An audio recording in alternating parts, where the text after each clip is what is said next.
Josh Bryant here at Destination Dallas with the legendary Joe Robinson. Today we continued the series on breakdowns and we hit chest and biceps.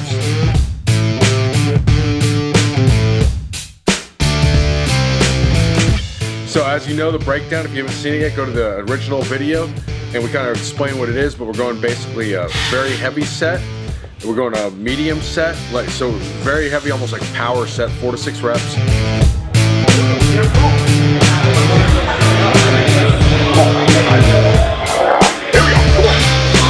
All day.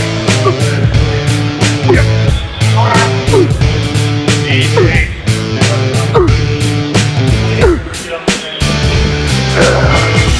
Perfect. A medium kind of traditional hypertrophy set of 10 to 12 reps. Then finally finishing off with a 25 to 30 rep set. So there's tons of evidence both in the lab and anecdotally that all these different types of rep ranges have their advantages. So it's a holistic workout inspired by my mentor, Dr. Fred Hatfield, who also had the privilege of working not only using the system a lot with Mike Quinn, but he also trained Lee Haney. So it's an amazing way to train. So what do you think, Joe? I loved it. Once again, it's another kick-ass workout. You know, when you're training with Josh, you know he's gonna put you through hell.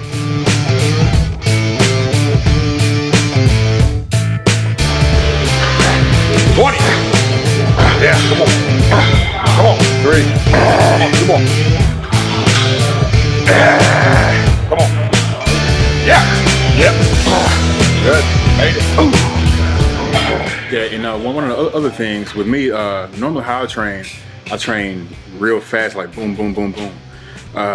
Training with Josh, it's a little different. We take more rest, therefore you can put maximum effort into every set, and you're be stronger for it. So that's something and I'm learning and getting better at, and I can tell that it's working and it's helping my strength.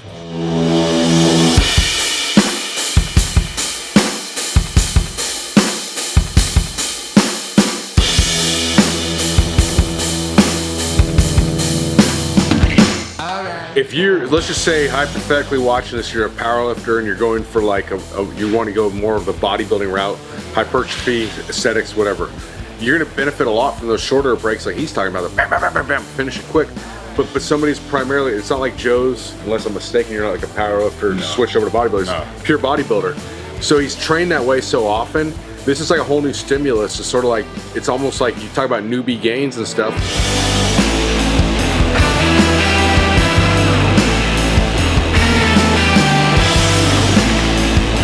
You're gonna get those newbie gains if you're not accustomed to the stimulus, and he's not.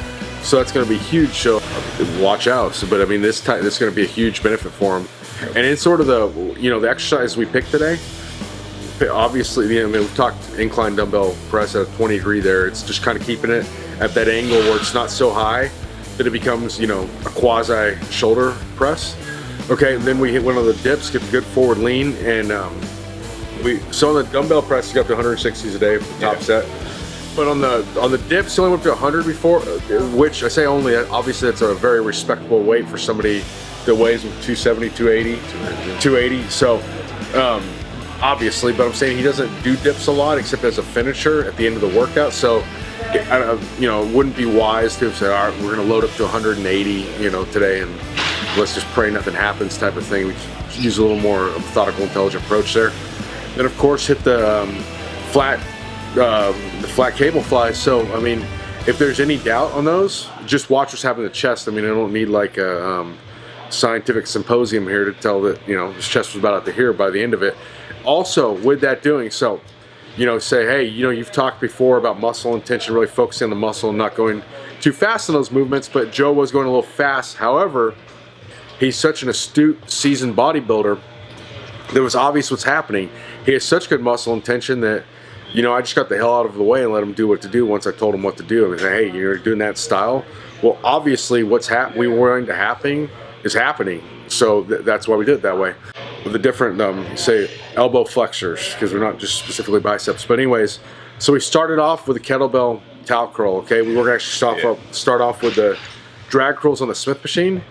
However, that was taken, so instead of waiting around for that, we just decided to go into this. And what you do is you grab that. So you set felt forearms. I mean, everything else. It's basically you'll see is a big piece of towel. So it's right here. Yeah, this thing right here. And it causes your grip to be bigger. And so when you're doing those curls, you feel it not only in your biceps, but you feel it all the way down your forearm. It builds everything up. And the brachialis too. So that's sort of one of the unsung heroes of the elbow flexors to really make your quote unquote biceps maximum size. So a lot of bodybuilders will immediately get bigger biceps, quote unquote, by hitting the brachialis. Anyway, so then we went on to drag curls. The advantage of drag curls is your elbows are behind them, hits the long head of the biceps, so builds a beautiful bicep peak, of course. And that's another. So when your elbows behind you, get that good stretch. That's where a lot of bodybuilders aren't training. So usually their elbows are in front of them doing just a regular curl. Again, so a different type of overload that way. Then finally finished off, again, so we talked about the lack of brachialis training.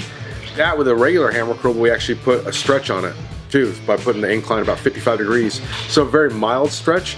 And if you watch Joe, he's kind of tight on those drag curls. So, normally, he got a ton out of it. So it was all good, but like he's tight to get in that position. So we were able to compensate for it at the end.